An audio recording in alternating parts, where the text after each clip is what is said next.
আমাদের মেয়ে ছেলেকে পড়াইতে হবে, কেউ হবে না। আজকে আমরা বলছি বেটিকে পড়িয়ে লেখে কি করবি? হ্যাঁ, ই তো বিয়া শাদী হয়ে লোকের বাড়িতে চলে যাবে, আর লোকের বাড়িতে যাওয়ার পর বাড়ি ঘর ঝাড়ু দেবে, ই ছাই দেবে, থালি মাজবে, ভাত রান্না করবে, মুখ করবে, তুমুক করবে। বেটিকে পড়িয়ে কি করবি? সুবহানাল্লাহ। একটা বেটাকে যদি আপনি পড়ান, একটা লোককে পড়াইলেন। ভালো করে শুনবেন, একটা বেটাকে যদি পড়ান তো একটা লোককে পড়াইলেন, আর একটা বেটি ছেলেকে যদি পড়ান একটা পরিবারকে আপনি পড়িয়ে দেবেন। কেমন কথা? ওটাও তো একটা মানুষ, এটাও একটা মানুষ। বেটা ছেলেকে পড়াবো তো একটা লোককে পড়া হলো, আর একটা বেটিকে যদি আমি পড়াই, আপনি পড়ান, একটা পরিবারকে পড়া হলো। এর মতলব কি ভাই আমার? আমি মতলবটা পরে বলছি, তার আগে আমি একটা হাদিস আপনাদের সামনে রাখছি যে আল্লাহ নবী মুহাম্মদ সাল্লাল্লাহু আলাইহি সাল্লামের জামানাতে মেয়ে ছেলেরা পড়ালেখা ছিল কি ছিল না? নবী একদিন বসে আছেন, মা আয়েশা রাদিয়াল্লাহু তাআলা আনহা আল্লাহ নবীর একজন স্ত্রী নবীর পাশে বসে আছেন, আর স্বামী স্ত্রীতে গল্প করছেন যেভাবে গল্প হয়। আর ইহুদির জামাত, ইহুদির দল নবীর কাছে এসেছেন, আসার পর নবীকে সালাম দিয়েছেন। ভালো করে হাদিসটা শুনবেন। নবীজি আমার বসে আছেন, মা আয়েশা রাদিয়াল্লাহু তাআলা আনহা আল্লাহর নবীর স্ত্রী পাঞ্জরে বসে আছে, আর ইহুদির একটা জামাত এসে নবীকে সালাম দিয়েছে। কি সালাম দিয়েছেন? আসসালামু আলাইকুম। কি সালাম দিয়েছেন? আসসালামু আলাইকুম। আসসালামু আলাইকুম নয়, আসসালামু আলাইকুম। আর আসসালামু আলাইকুম দুটোতে পার্থক্য আছে। একটা হলো আসসালামু আলাইকুম, আর একটা হলো আসসালামু আলাইকুম, দুটোতে পার্থক্য আছে। আমরা কি দিচ্ছি? আসসালামু আলাইকুম, আসসালামু আলাইকুম। কোনটা দিচ্ছি আমরা? জোরে বলে। হ্যাঁ, এর মানে হলো কি আল্লাহর সলামতি, আল্লাহর দয়া তোমার উপরে হোক। আর ইহুদি আসা নবী কি বলছে? আসসালামু আলাইকুম। এর মানে হলো হে নবী, তুমি মরে যাও, তোমার পরে মওত আসুক। এই দেখেন কত বড় মানা। ইহুদি আসা নবীকে বলছেন আসসালামু আলাইকুম, হে নবী তোমার উপরে মওত আসুক, যেন তুমি মরে যাও। নবীর জন্য দোয়া করছেন তুমি যেন মরে যাও। আপনি বলেন তো, যদি কোনো মানুষ তার পাঁচজনের স্ত্রী থাকে, আর যদি তার স্ত্রীটা তার স্বামীকে কেউ গাইল দেয়, ভাই লোকটা কিছু করবে না? করবে কি করবে না ভাই? হ্যাঁ, মেলায় কথা বলবে। ওরে সুবহানাল্লাহ। আল্লাহর নবীকে যেমন ইহুদিরা এসে বললেন আসসালামু আলাইকুম, হে নবী তুমি মরে যাও, তোমার পরে মওত আসুক, তুমি যেন মরে যাও। এ ভাইরা শুনেন, এবারে মা আয়েশা রাদিয়াল্লাহু তাআলা আনহা দেখেন কেমন পড়ালেখা নিয়ে জেলে জেলে যেমন কথাটা বলা, মা আয়েশা রেগে গেলেন, ইহুদির উপরে রেগে গেলেন। আর রেগে যাওয়ার পর বলছেন ওয়া আলাইকুমুস সালাম আল্লাহনা, হে ইহুদি দলেরা, আমার নবীকে তোমরা গাল দিছো, নবী তুমি মরে যাও, তোমার পরে যেন মওত আসে। আমার নবী কেন মরবে রে ইহুদিরা? তোমরা মরে যাও, তোমার পরে মওত আসে, তোমাদের পরে মওত আসে, এবং আল্লাহর গজব, আল্লাহর লানত তোমাদের উপরে হোক। মায়েশা কিন্তু কথাটা পাল্টে দিলেন। কেন পাল্টাইলেন? পড়ালেখা জানছে তাহলে তো পাল্টাইলে যে ভাই, আর যদি পড়ালেখা না জানতো তো কি বললে না বললে? কিছু কি বুঝতে পারতো? কিছু বুঝতে পারতো না। এবারে যেমন মায়েশা পাল্টে দিলেন, হে ইহুদির দল, আমার নবী কেন মরবে? তোরাই মর, এবং তোর উপরে আল্লাহর লানত, আল্লাহর গজব হোক। আমার নবী কেমন ছিলেন জি? এত বড় গায়েন, এত বড় বদুয়া দিয়ে দিলেন। তাও নবী তখন নিজের বিবিকে বলছেন আয়েশা, থামো বিবি রে, থামো, তুমি রেগে যেও না, থামো, তুমি রেগে যেও না, মন খান তুমি খারাপ করিও না। মায়েশা বলে নবী গো, কেমন কথা বলছেন নবী আপনি? আমার সামনে আপনাকে একটা লোক গালি দেয়, আমার সামনে আপনাকে বিনা অপরাধে একটা লোক গালি দেয়, আর আমি তার উত্তর দিচ্ছি, তো আপনি বলছেন থামো থামো। আল্লাহ রাসূল বললেন আয়েশা রে, তুমি চিন্তা করো না রে আয়েশা, আমি নবী চোখ করে নাই, আমি নবী তার উত্তরটাকে আমি তাকে দিয়ে দিয়েছি। আমি তাকে ওয়া আলাইকুম বলে দিয়েছি, আমি নবী তাকে ওয়া আলাইকুম বলে দিয়েছি। ওয়া আলাইকুম মানে হে ইহুদিরা রে, যদি ভালো নিয়তে আমাকে দোয়া সালাম দিয়ে থাকো, ভালো নিয়তে যদি সালাম দিয়ে থাকো, তাহলে তুমিও ভালো পাইলে। আর যদি তুমি খারাপ নিয়তে, মন্দ নিয়তে যদি আমাকে সালাম দিয়ে থাকো, তাহলে সেই মন্দটাও তুমি পাইলে। আমি ওয়া আলাইকুম বলে দিয়েছি, তুমি চিন্তা করো না। আমি দোয়া করলে কবুল হইতেও পারে, আপনি দোয়া করলে কবুল হইতে পারে না পারে, কিন্তু নবীজি যদি আল্লাহর দরবারে দোয়া করে তার দোয়া রদ হবে ভাই। জোরে বলে রদ হবে। আহা, নবী আমার একদিন ঈদ জুম্মার দিনে খুতবা দিচ্ছেন, মিম্বারে দাঁড় হয়ে নবী খুতবা দিচ্ছেন। আর একজন সাহাবী কেমন বসে বসে আপনারা জালসা শুনছেন, সাহাবায়ে কেরাম খুতবা শুনছেন, আর একজন সাহাবী নবীকে বলছেন, হুজুর একটু আল্লাহর দরবারে দোয়া করেন, পানি হয় না, ফসল পানি সব শুকিয়ে গেল, জীবজন্তু সব হালাক বরবাদ হতে লেগেছে, পানি হয় না, আকাশের পানি বন্ধ হয়েছে, একটু আল্লাহর দরবারে দোয়া করেন না, আল্লাহ যেন পানি দিতে লাগে। নবী আমার মিম্বারে দাঁড় হয়ে হয়ে দোয়া শুরু করে দিলেন, আল্লাহ তুমি পানি দাও, আল্লাহ তুমি আমাদের প্রতি দয়া করো, আল্লাহ পানির দরকার রয়েছে, পানি দাও। ওরে সুবহানাল্লাহ। সাহাবায়ে কেরাম বললেন, যেমনই নবীজি মিম্বারে দাঁড় হয়ে হয়ে নবীজি দোয়া শুরু করে দিলেন, ওরে সুবহানাল্লাহ, ঝমঝম ঝমঝম ঝমঝম করে পানি শুরু হয়ে গেল। সাহাবায়ে কেরাম বলছে, দোয়া করতে না করতে আকাশ থেকে পানি বর্ষিত হয়ে গেল, আমরা মনে হয় আর বাড়ি যেতে পারবো না। ভিজে ভিজে পুরো নমাজ পড়ে বাড়ি গেলাম। পানিটা কয়দিন হলো জানেন? শুক্রবারে দোয়া করলেন, গোটা শুক্রবার পানি হলো, শনিবার পানি হলো, রবিবার পানি হলো, সোমবার পানি হলো, মঙ্গলবার পানি হলো, বুধবার পানি হলো, বৃহস্পতিবার পানি হলো, আবার সঙ্গে দোয়া চলে এলো, পানি হয়ে আছে, পানি কিন্তু বন্ধ হয় না, এত পানি। আপনারা বলেন যদি এলাকাটাতে 5 দিন 4 দিন 3 দিন যদি পানি হয়, এগুলোতে পানি জমা হবে না হবে না? যদি বলেন পানি জমা হবে না হবে না? এত পানি, পানি জমা হয়ে গেল, সব ঘাস ঘাস ডুবে গেল।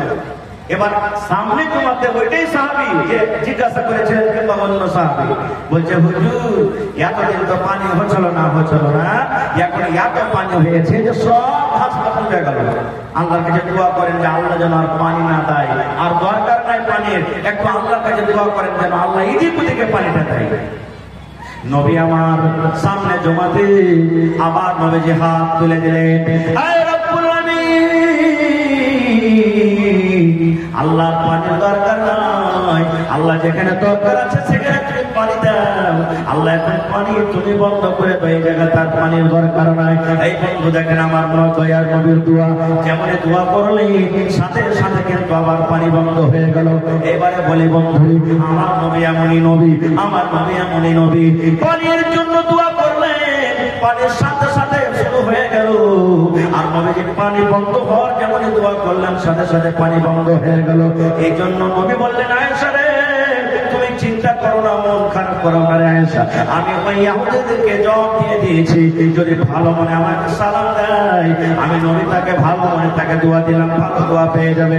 আর যদি সে মন্দ নিয়তে খারাপ নিয়তে সালাম দিয়ে থাকে, তাহলে সেই খারাপটা তার দিকে কিন্তু ঘুরে চলে যাবে। একটা হাদিস শুনতে পেলাম আমরা, কি জানতে পারলাম যে মহিলারা পড়ালেখা ছিল। আর আগে চলে, আল্লাহর নবীর জামানাতে একজন সাহাবী ছিলেন, যে সাহাবীটার নাম হলো সাফওয়ান বিন মুআত্তাল রাদিয়াল্লাহু তাআলা। ভালো করে শুনবেন, সাহাবীর নাম কি? সাফওয়ান বিন মুআত্তাল রাদিয়াল্লাহু তাআলা। একদিনকার ঘটনা, ওয়ার বিবি নিজের স্বামীর উপরে কেস করতে চলে গেছে। সাফওয়ান বিন মুআত্তাল রাদিয়াল্লাহু তাআলা ওয়ার স্ত্রী, যে বাড়িতে স্ত্রী আছে, স্ত্রীটা নিজের স্বামীর শেকেট নিয়ে গেছেন। কার দরবারে? নবীর দরবারে। আজকে কেস মোকদ্দমা হয় তো থানাতে করেন, কোর্টে করেন, বা মন্ডলের কাছে যান, এমপি এমএলএর কাছে যান, চেয়ারম্যানের কাছে যান, নাকি? সেই মহিলা নিজের স্বামীর শেকেট নিয়ে গেছে কার কাছে? নবীর দরবারে। নিজের পড়োশির নয়, যা ঠাকুর নয়, ছেলে পিলার নয়, নিজের স্বামী যে ওকে খাইটা খুঁটে খাওয়ায়, তার শেকেট নিয়ে গেছে।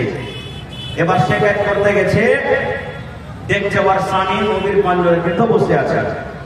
মহিলাটা মনে মনে বলছেন, আল্লাহ, যার বারে আমি শেকায়েত করব, যার শেকায়েত নিয়ে এসেছি ও তো নবীর পাঞ্জরে বসে আছে, আপনার সামনে কেমন করে শেকায়েত করব? বলছেন না, নবীর দরবারে যখন এসেছি তো আমি শেকায়েত করব। কি শেকায়েত?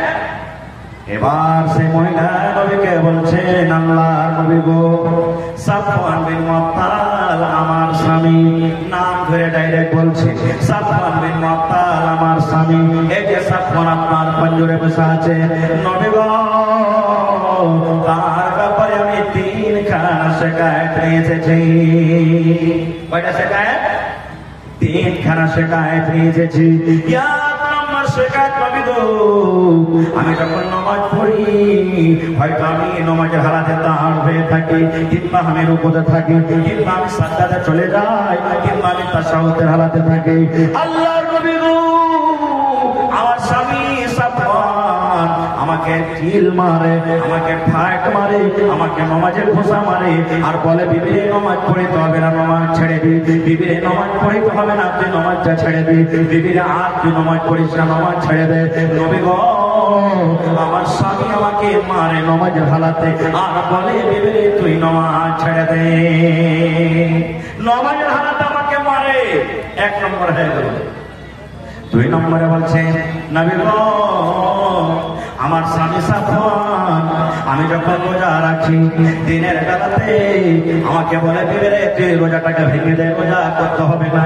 আমি কিন্তু বলি না স্বামী আমি রোজা ভাঙবো না, কিন্তু আমার স্বামী আমার কথা না মানে না শুনি আমার রোজাটাকে ভেঙে দেয়।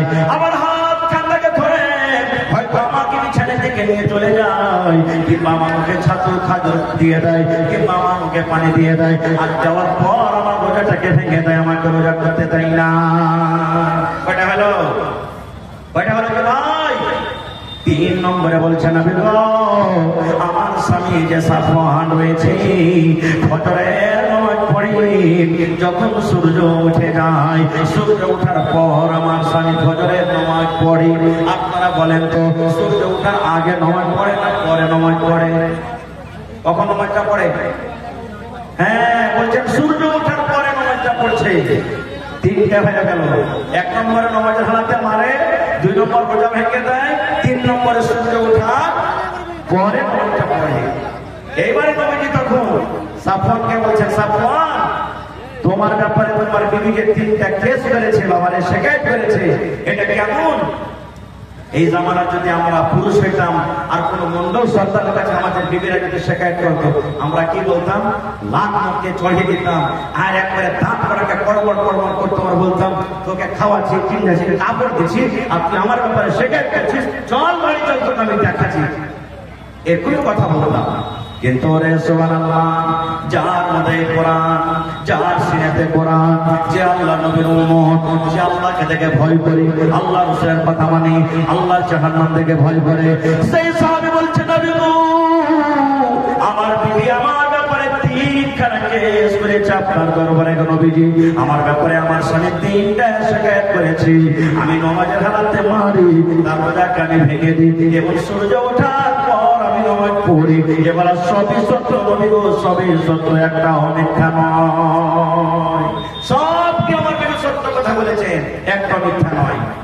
এবার আমি তখন বলছেন যে হারে বাবা, তাহলে নামাজের হালাতে তো মানুষকে মারতে হয় না, নামাজের হালাতে এদিক ওদিকে দেখতে হয় না, আর নামাজের হালাতে তোমার বিবিকে তুমি মারছো, এটা কেমন? কেন তুমি এই কাজটা করো?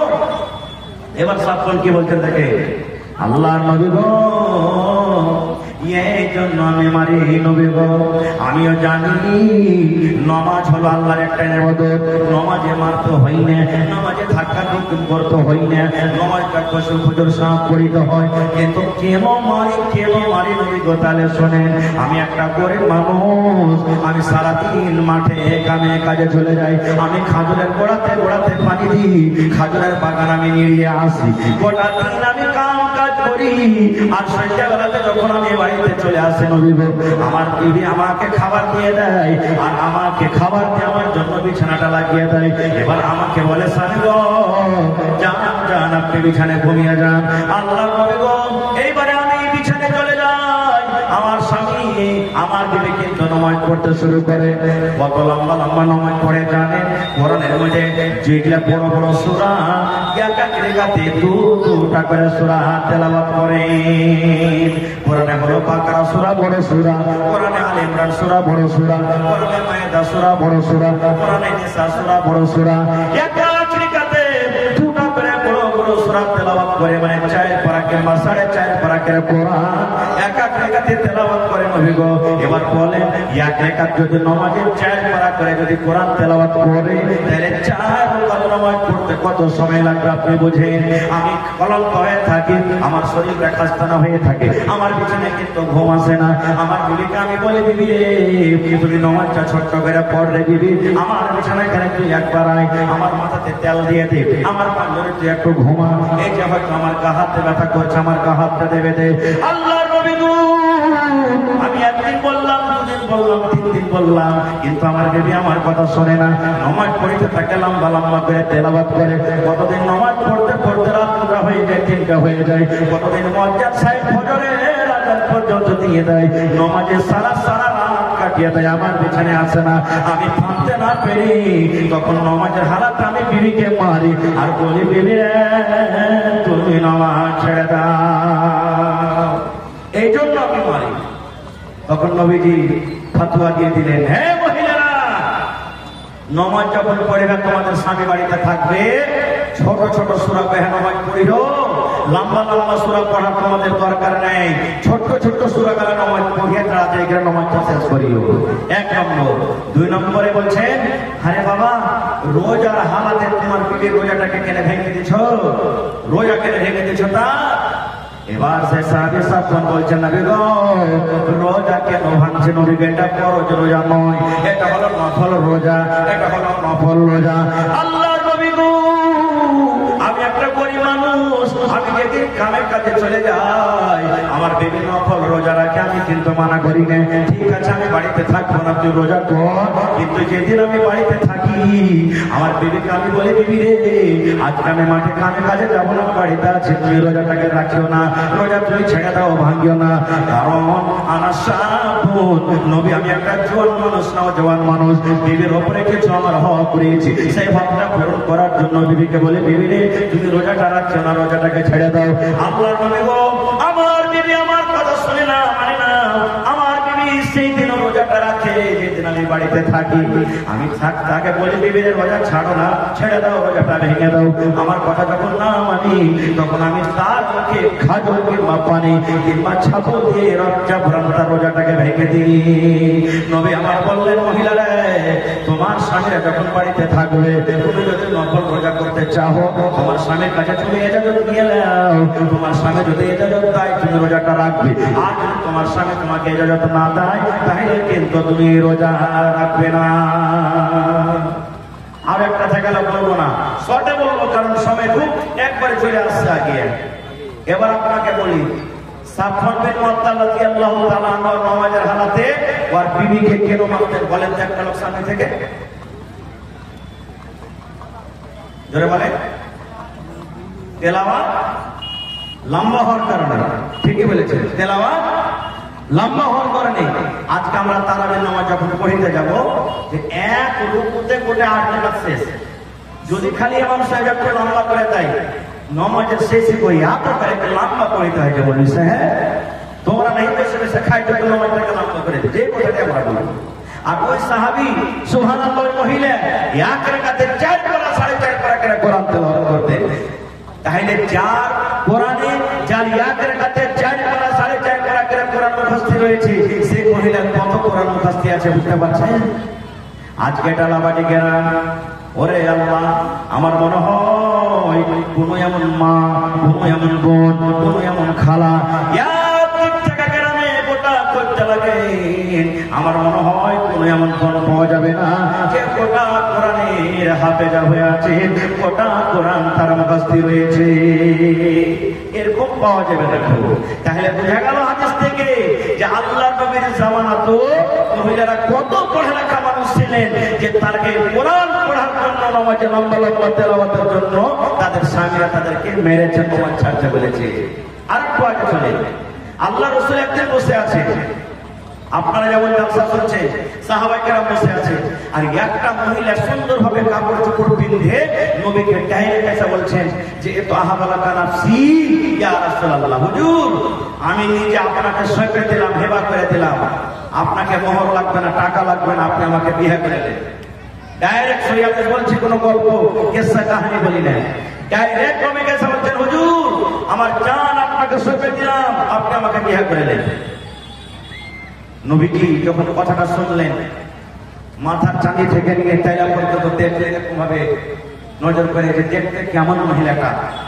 দেখা পর আমার দিকে দেখেন, এই মাথা নিচে করে এরকম ভাবে মাথা নিচে করে নিলেন। আর কিছু বললেন না নবীজি যে হ্যাঁ তুমি পছন্দ আছো কি না, তোমাকে বিয়ে করবো কি করবো না, আর কিছু বললেন না। নবীজি নামতে মাথা নিচে করে নিলেন। কিছু সময় যখন কেটে গেল, যে সাহাবীরা পাঞ্জরে বসেছিলেন ওই সাহাবীদের মধ্যে একজন হয়ে গেলেন। فقام رجل من أصحابه, একজন সাহাবী দাঁড় হয়ে গেলেন। আল্লাহর নবী গো, সে বেটি ছেলে নিজের জান খানাকে আপনাকে সঁপে দিয়েছেন গো নবীজি। সে আপনার সাথে বিয়ে করতে চেয়েছে। যদি আপনার দরকার থাকে আপনি তাকে বিয়ে করেন, আমি মানা করবো না, কিচ্ছু বলবো না। কিন্তু নবী গো, সে বেটি ছেলেকে যদি আপনি বিয়ে না করেন, যদি আপনার প্রয়োজন না থাকে বিয়ে করার, ওই মেয়ে ছেলের আপনি বিয়েটা আমার সাথে লাগিয়ে দেন, আমার দরকার রয়েছে, আমি তাকে বিয়ে করবো।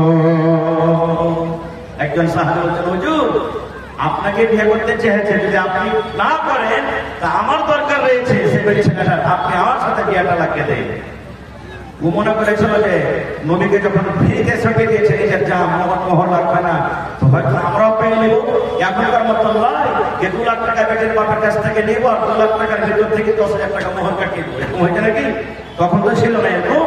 টাকা পকেট থেকে দিতে হবে, মোহরে খাইতে খাইতে টাকা দিতে হবে। 1-2 মিনিট সময় লাগে, আমি চলে গেলেন 2 মিনিট হয়েছে, 2 মিনিট। এবারে নবীজি যখন কথাটা শুনলেন যে বিয়ে করবে, তখন রাসূল বলছেন, হাল ইনদাকা মিন শাই, এই তুমি যখন বিয়ে করবে এই ছেলেটাকে, তোমার কাছে কিছু আছে টাকা পয়সা, মোহর দিতে পারবে ওকে? তখন সে সাহাবী বলছেন, হুজুর কিছু দিতে পারবো না, কিছু নাই বাড়িতে, মোহর দিতে পারবো না। নবী বললেন, এক কাম করে বাড়িতে যাও, বাড়িতে গিয়ে দেখো কিছু পাও কিনা, যতক্ষণ মোহর না দিলে ততক্ষণ তোমার বিয়ে হবে না, বাড়ি থেকে তুমি মোহর নিয়ে এসো। বাড়িতে চলে গেলে, আমাদের মতো তো নয় রে, বাড়ি থেকে কিছু মাংস বেচে দিব, একটা ছাগল বেচে দিব, একটা গরু গাদা বেচে দিব, মাদ্রাসাতে হোটেল খোলা আছে, যার খাবার দরকার আছে সে যান আর খানাটা খেয়ে নেবে। এরকম তো ছিল না। সাহাবী বাড়ি গেলেন, খুব খুঁজলেন কিন্তু কিছু আনতে পারলেন না। বলছেন, হুজুর বাড়ি থেকে কিছু আনতে পারলাম না।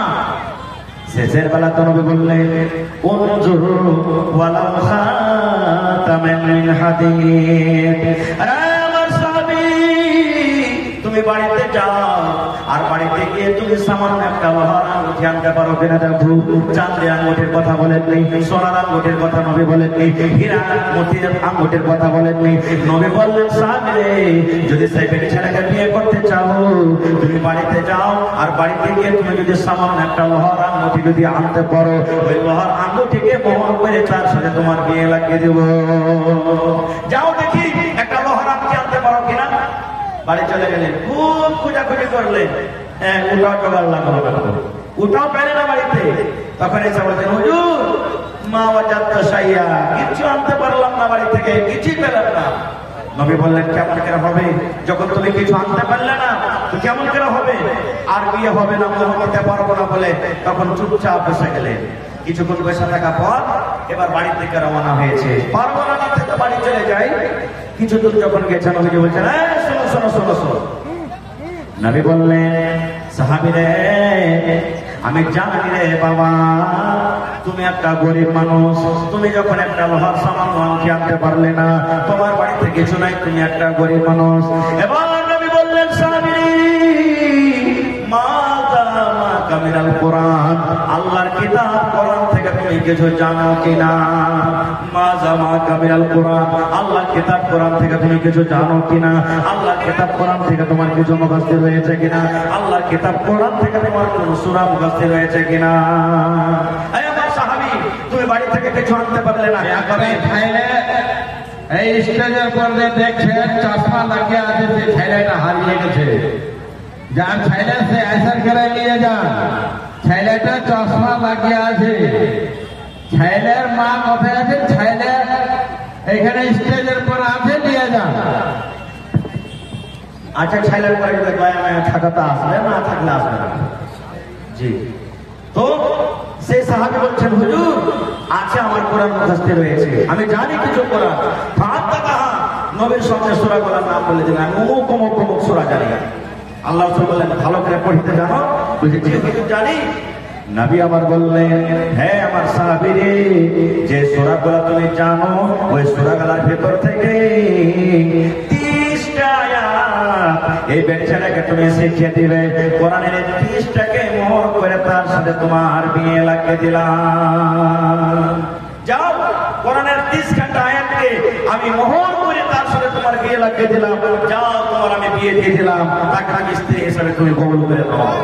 বলার উদ্দেশ্য ঘটনা থেকে অনেক কথা বলতে পারলাম, যেটা আমি যে উদ্দেশ্য হাদিসটা আপনাদের শোনালাম এজন্য শোনালাম যে একটা মেয়ে ছেলে এখন কোরআন কেমন জিনিস, পড়ালেখা কেমন জিনিস, পড়ালেখা বুঝলেন, কোরআন বুঝলেন, নবীর কথা বুঝলেন, আর ওই নবীর কথাটাকে নিজে আমল করে নিলেন, নবীর কথাটাকে মেনে নিলেন। তাহলে দেখেন একটা বেটি ছেলে পড়ালেখা কত গুণ, পড়ালেখা কত দরকার। পড়ালেখা যদি না হতে গেলে তাহলে জীবনে কিন্তু নবীর কথা মানত না, আর কোরআনকে কবুল করতে না, যে কোরআনের আয়াত আমার মহল হয়ে যাবে। এই জন্য ভাইরে পড়ালেখা একটা খুবই দরকার, মেয়ে ছেলের পড়ালেখা দরকার। কারণ আপনি আপনার ছেলেকে পড়াবেন, মেয়েকে যদি না পড়ান কিয়ামতের দিন আপনাকে হিসাব লাগবে। আর একটা বেটা ছেলের থেকে বেটি ছেলের মাদ্রাসা চালাইতে কিন্তু খুব কঠিন। একটা বেটি ছেলের মাদ্রাসা চালাইতে গেলে খুব কঠিন। বেটা ছেলের মাদ্রাসা হয়তো এদিক ওদিকে একটু বন্ধরি নেই, ঘর নেই, টিনের ঘর আছে, এই আছে ওই আছে, আপনার চলে যাবে। কিন্তু একটা বেটি ছেলের মাদ্রাসাতে খুব দরকার। আপনাকে ভালো ঘর লাগবে, ভালো জায়গা লাগবে, খাবার ব্যবস্থা দিতে হবে, ভালো বন্ধরি লাগবে, খুব সুন্দর হেফাজত করতে হবে, তার হেফাজত করতে হবে, তাতে খরচ বেশি। আর সেই আমি শুনলাম এই বারাত মাদ্রাসাতে বাহির থেকে কোনো সহযোগিতা আসে না, না কোনো মাদানির তরফ থেকে সহযোগিতা আসছে, না সরকারের তরফ থেকে কোনো সহযোগিতা আসছে। আপনারা হলেন সরকার, আপনারা হলেন মাদ্রাসা হিতাকাঙ্ক্ষী, আপনারা হলেন মাদ্রাসার গার্জিয়ান, আপনাদেরই ছেলে মেয়েরা পড়ালেখা করছে। এই জন্য এই মাদ্রাসা আপনাদেরকে চালাতে হবে। কারণ আপনি যদি নিজের বেটিটাকে পড়ান আপনার জীবন আল্লাহর সামাদ দুনিয়া আখিরাতে কামিয়াব হয়ে যাবে। আপনি যদি বেটিটাকে পড়ান সেই বেটি ছেলে আপনার করতে পারবে আমার স্বামীর কি জিনিস, আমার স্বামীর উপরে আমার কতটুকু হক, শাশুড়ির উপরে কতটুকু হক, শ্বশুরের উপরে কতটুকু হক, শ্বশুরের বাড়িতে আমাকে কেমন ভাবে থাকতে হবে, আমাকে স্বামীর সাথে কেমন ভাবে থাকতে হবে, স্বামীর কতটুকু কথা মেনে চলতে হবে। এইভাবে বেটিটাকে যদি পড়ালেখা করান ভালো সংসার কাটবে, শ্বশুর বাড়িতে জীবনটা খুশি হয়ে কাটবে, না কেস মোকদ্দমা বাড়িতে ঢুকবে, এরকম কিছু আসবে না। কিন্তু আজকে আমাদের শেরশাবাদের জীবনটা কিভাবে কাটছে জানেন? আমার মৌলানা বসে আছেন, জিজ্ঞাসা করবেন, তারা রাত দিন দেখছেন 100টা যদি কোর্টে কেস থাকে 100টা কেসের মধ্যে 90টা কেস শেরশাবাদের মুসলমানের আছে, আর 90টার মধ্যে 80টা কেস শুধু স্বামী স্ত্রীর ঝামেলার কারণে হয়ে আছে। কি ঝামেলা জানেন? বেটি ছেলেটা ফোন করে দিলে, মাকে কিরে বেটি মিনসার বার্তা আর থাকতে পারবো না, মা তাড়াতাড়ি করে নিয়ে যায়, ওরা আর খেতে দেয় না, ভালো করে খেতে দেয় না। মা যদি ভালো হয় তো বুঝাইবে, না রে বেটি থাক, দুঃখে হোক সুখে হোক শ্বশুর বাড়িতে থাকতে হবে, স্বামীর বাড়িতে থাকতে হবে, বুঝাইবে ভালো করে। আর যদি মাও যদি ওরকম ছেড়ে হয় তাহলে কি বলবেন, আচ্ছা কি বেকার কোন রকম চলে এত আয়, এ বেকার বেটি চলে গেল, 5 দিন পর তখন বলছে জামাইটাকে ফোন কর নাকি, ডাক নাকে, কোন রকম ডাক নাকে, কি ফোন করেছে, ফোন করে চলে গেছে। যাওয়ার পর তখন দুটা লোককে দুটা চাকরাকে রেডি করে রেখেছে, যেমন শ্বশুর বাড়িতে ঢোকা ওর হাত খানটাকে পিলারের সাথে বেঁধে দিয়েছে। বেঁধে দেওয়া বলছে মরা বেটা মরা, তুই আমার বেটিকে মারছিস, ফিরছিস, গাইছিস, 3 লাখ টাকা তোকে দিয়েছি, 2 লাখ টাকা বিয়েতে খরচা হয়েছে, 5টা লোক ডাক, 5 লাখ টাকা দিয়ে আর তালাক করে চলে। এই দেখেন এগুলোই হয়েছে।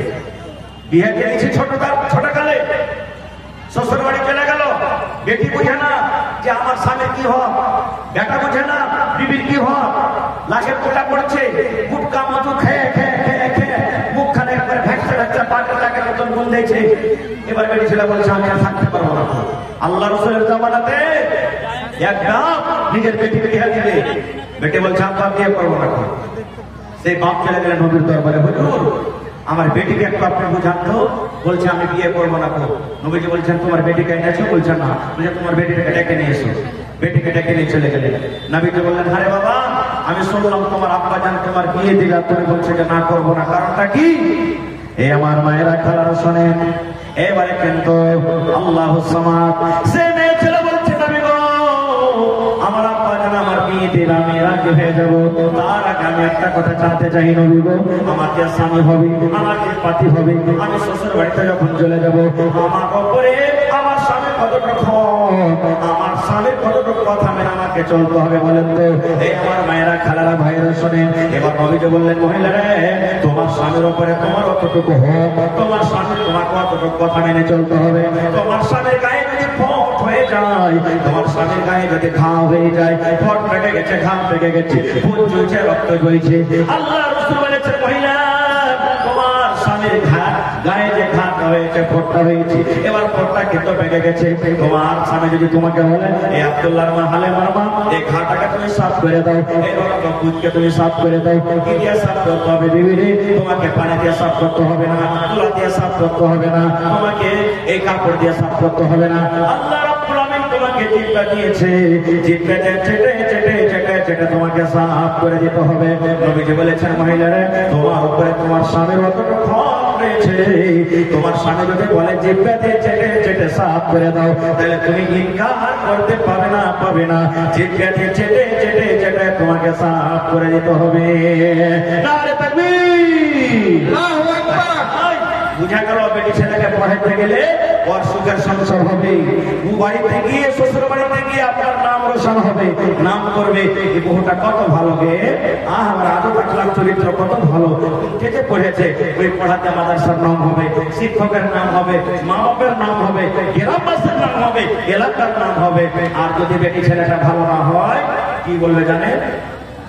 কোন মিনসা পুরাকে চলে এসেছি রে ভাই, এসে জীবনে কোনোদিন সুখ শান্তি পেল না, ওইখানকার ওই গ্রামের বেটিটা নিয়ে এসেছে রে ভাই, এ তো একটা লিয়ে তুলে পড়ে বলছি, খবর তো ওই গ্রামের বেটিকে তোরা বহু করে নিয়ে আসবি না। দেখেন সবাই এই জন্য ভাই 1 টাকা দেবেন তো আপনার কাছ থেকে 1 টাকা নিব।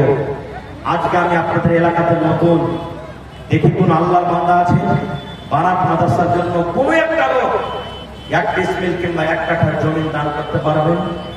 যদি বারাত মাদ্রাসার আঞ্জর পাঞ্জরে জমি থাকে কোনো ভাই লাগিয়ে দিবেন, না থাকে কোনো মাঠে ময়দানে কোনো জায়গাটা আছে দিয়ে দিবেন, বিক্রি করে যা টাকা হবে মাদ্রাসাতে লাগিয়ে দেবেন। এরকম কোনো আল্লাহর বান্দা আছে? একটা কেউ গরু দিতে পারবেন? গতরাতের আগারাইতে একটা জালসা করতে গেছি, একজন ভাই একটা গরু পর্যন্ত দান করে দিয়েছে, সুবহানাল্লাহ। এই গতরাতের জালসা করলাম আপনাদের এই গিদড়বাড়িতে, আল্লাহুস সামাদ একজন আল্লাহর বান্দা, নামটা বলছি কি, তার 1 ডিসমিল জমি দান করে দিলেন। আজকে দেখি এলাকার মধ্যে কোনো এমন আল্লাহর বান্দা নেই, বান্দি নেই যে আল্লাহ এই নবীর মাদ্রাসার জন্য যেখানে কোরআনের পড়া হবে, নবীর শিক্ষা দেওয়া হবে, মেডিসিনের পড়া হবে, সেখানে 1 ডিসমিল 1 কাঠা জমি বিক্রি করে মাদ্রাসার বিল্ডিংয়ে মাদ্রাসার কাজে লাগিয়ে দিবেন। একটা লোক দেখি 10,000 টাকা দান করবেন, একটা লোক 5,000 টাকা দান করবেন এবং 30 পারা কোরআন ভাই 1,000, 1,000, 2,000, 3,000, 500 করে করে দেখি 30 জন আমি লোককে দেখতে চাই। কমিটির লোককে বলবো মা খালাকে পেন্ডালে চাদর দিয়ে পাঠিয়ে দেন আপনারা, মায়েরাকে বলবো চাদর ভর্তি করে করে আপনারা মায়েরা দানগুলাকে দিয়ে পাঠান, গলার হার দিবেন, নাকের দিবেন, কানের দিবেন, পায়ের দিবেন, কারণ আপনাদেরই ছেলেমেয়েরা পড়ালেখা করবে, আপনাদের বেটিরা পড়ালেখা করবে, এই জন্য আপনাকে টাকাকে হিংসা দিতে হবে। তো আসেন তো দেখি কোন আল্লাহর বান্দা আছে সর্বপ্রথম 10,000 টাকা 1,000 ইটের দাম কে দিবেন, 1 গাড়ি বালুর দাম কে দিবেন, 1 গাড়ি গিট্টির দাম কে দিবেন, 1 কুইন্টাল রডের দাম কে দিবেন, দেখি কোন আল্লাহর বান্দা আছে। মাশাআল্লাহ কিছু আবার দান এসেছে, হাজি আবেদ আলী দুজনে বেমার আছেন, 1500 টাকা। মাশাআল্লাহ মাশাআল্লাহ, এই দেখেন 4 কলম হয়ে গেছে।